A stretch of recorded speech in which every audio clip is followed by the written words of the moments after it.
Good day to all.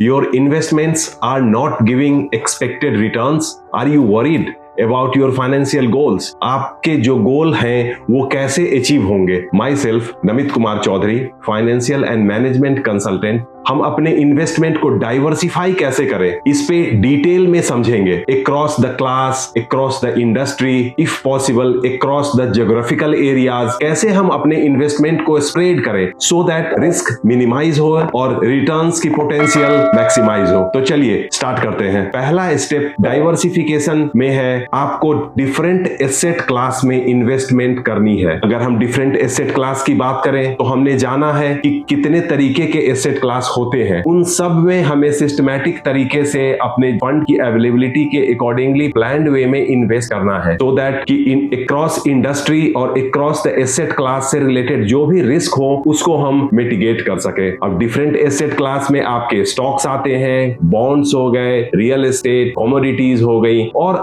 अलग तरीके की जो ऑल्टरनेटिव इन्वेस्टमेंट्स होती है वो है। जैसा कि हम जानते हैं कि स्टॉक्स या शेयर्स की बात करें तो रिटर्न्स तो हाई होते हैं पर पोटेंशियल रिस्क भी ज्यादा होते हैं। सेम टाइम अगर बॉन्ड्स की बात करें तो आपके इनकम फिक्स होते हैं, टाइमलाइन फिक्स होते हैं, तो इस तरीके से रिस्क भी काफी बैलेंस्ड रहता है। Real estate as we know, investment के लिए फंड भी आपको बड़ा चाहिए, रिटर्न्स भी अच्छे होते हैं, liquidity you have to plan. The second step is diversify within the asset class. अब अगर हम within the asset class की बात करते हैं, अगर हम स्टॉक की बात करें तो हमें different industries, different companies, different mid cap means different size की कंपनीज हो उनमें इन्वेस्ट करना चाहिए। जैसे कुछ लार्ज कैप में करेंगे, कुछ मिड कैप में करेंगे, कुछ स्मॉल कैप में करेंगे। रिटर्न्स में वेरिएशन होंगे बट रिस्क भी उसी के अकॉर्डिंगली आपका स्प्रेड हो जाता है। अगर आप रियल एस्टेट में इन्वेस्ट कर रहे हैं तो आप कुछ रेजिडेंशियल में कीजिए, कुछ कॉमर्शियल में कीजिए। इस तरीके से अक्रॉस द इंडस्ट्री भी आप डाइवर्सिफाई कर सकते हैं। अगर आप बॉन्ड लेने की सोच रहे हैं तो गवर्नमेंट बॉन्ड्स है, कॉर्पोरेट बॉन्ड्स है, उसमें भी अलग अलग तरीके के हैं, वो आप एक बार अच्छे से डिटेल एनालाइज करके फिर उसमें इन्वेस्ट कर सकते हैं।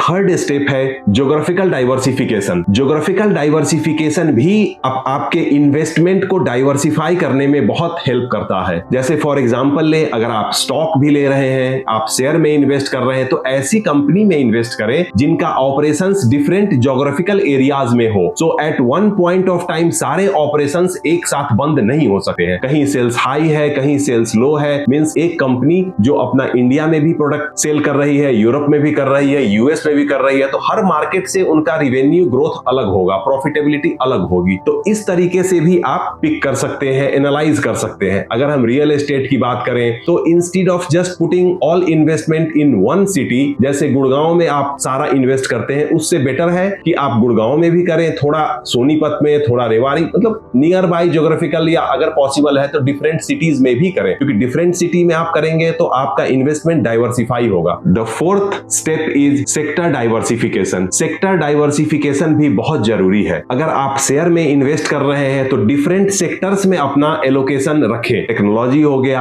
आईटी सेक्टर हो गया, टेक्सटाइल सेक्टर हो गया, या फिर रियल एस्टेट। इस तरीके से आप पहले एनालाइज करें कि किस सेक्टर्स की फ्यूचर पॉसिबिलिटी अच्छी बन रही है, एक्सपर्ट्स की जो कमेंट्री आ रही है उसमें किस सेक्टर्स का ग्रोथ ज्यादा पॉजिटिव दिख रहा है, उसके अकॉर्डिंगली आप उस इंडस्ट्री के डिफरेंट सेक्टर्स में इन्वेस्ट कर सकते हैं। सेक्टर्स में भी, विद इन सेक्टर्स भी आप डिफरेंट कंपनीज को सेलेक्ट कर सकते हैं, सो दैट कि एक जगह एक कंपनी में अपना सारा फंड इन्वेस्ट करने की बजाय उसको multiple companies, multiple sector, multiple level की कंपनीज में इन्वेस्ट करें। उससे भी आपके रिटर्न्स की पॉसिबिलिटी ज्यादा रहेगी। फिफ्थ है ईटीएफ एंड म्यूचुअल फंड। जैसा हम जानते हैं ईटीएफ और म्यूचुअल फंड, फंड मैनेजर या फंड हाउस जो भी इसको ऑपरेट करते हैं वो हमेशा ही डाइवर्सिफाई करके आपके फंड को यूज करते हैं। इसमें आपके पास एडवांटेज ये है कि आपको ट्रैक करने की जरूरत नहीं पड़ेगी, किस कंपनी में लगाएं, किस सेक्टर में लगाएं, किस ज्योग्राफिकल एरिया में उनका ऑपरेशंस है, इसको वॉच करें। आपको इन सब चीजों को मॉनिटर करने की कोई जरूरत नहीं है। आप सिर्फ ETF खरीदें या म्यूचुअल फंड ले, आपके जो फंड मैनेजर होंगे, जो फंड हाउस होंगे, ये उनका काम होता है। वह आपके फंड को मॉनिटर करेंगे, वो इन्वेस्ट करेंगे और उनके फंड इन्वेस्ट किए जाएंगे। The sixth step as usual, rebalancing बहुत जरूरी है। रेगुलरली टाइमली वे में आप अपने इन्वेस्टमेंट्स की मॉनिटरिंग करें, कहां क्या रिटर्न आ रहा है, किस इंडस्ट्री, किस सेक्टर, किस एसेट क्लास में आपको पोटेंशियल ज्यादा दिख रहा है, किसमें आपको ज्यादा रिटर्न आया है। तो इन सब चीजों का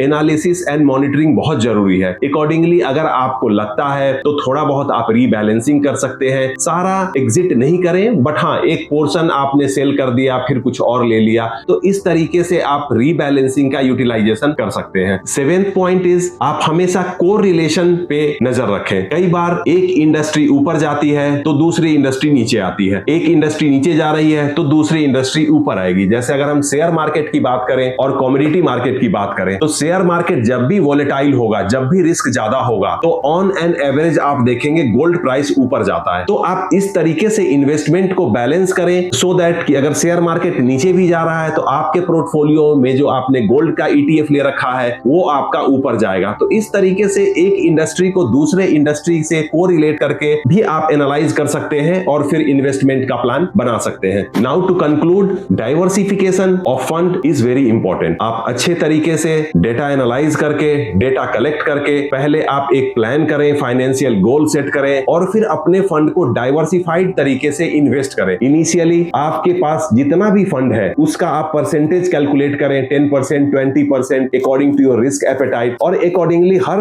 एसेट क्लास में अपने फंड को इन्वेस्ट करें। इससे आपको इन्वेस्टमेंट पे रिटर्न भी अच्छा मिलेगा और ऑन एन एवरेज रिस्क आप मिटिगेट करेंगे। मार्केट में वॉलिटिलिटी रहेगी, मार्केट में फ्लक्चुएशन आएगा, अप्स एंड डाउन्स, इन सब चीजों में भी आपके growth on an average better रहेगी। ऐसे और भी इंफॉर्मेटिव वीडियो के लिए please subscribe, watch and share my videos. Thank you so much.